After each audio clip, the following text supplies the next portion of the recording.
So, for my project, I did a duck floating on the ocean, but I did a rubber ducky, and I had to simulate the buoyancy and forces to get it to move along the ocean. So now we'll see some attempts at that. I started by having problems with the buoyancy, so he kind of slipped through. Then I worked on the forces.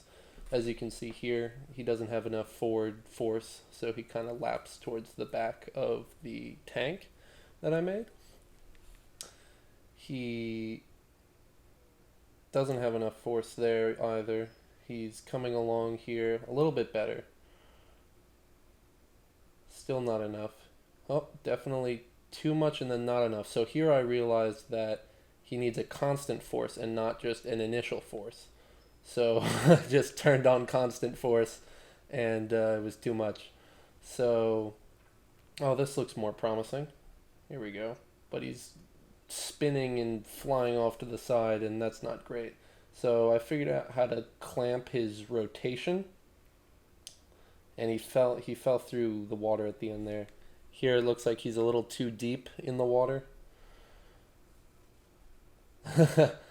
Too high in the water, just took off. Too much force again. Way too much force. And this looks pretty good, not gonna lie. Some nice particles flowing off of the body. Oh, but he's turning really hard.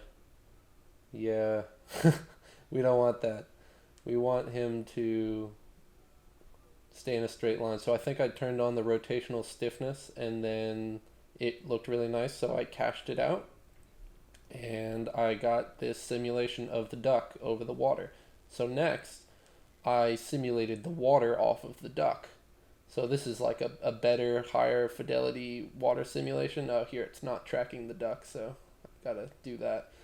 But it's like a higher fidelity water simulation that's based off of the duck so that it's running less simulations at the same time and you get a nicer result. Um, yeah, there's a nice spread there. And here I'm working with I put all the parameters, I wrote these out on the left side of each of my little flip books here so that you can see what I'm doing. This is the whitewater simulation that I did.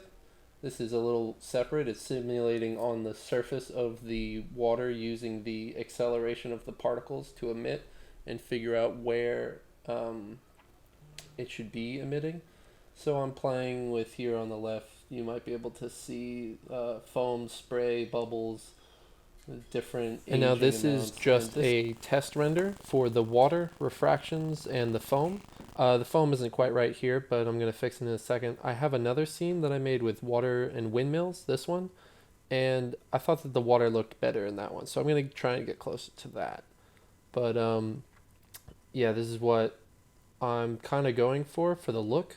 Maybe bring out the colors a little more so I get a better contrast with the yellows of the duck and the blues of the water. So now I'm going to go into my passes.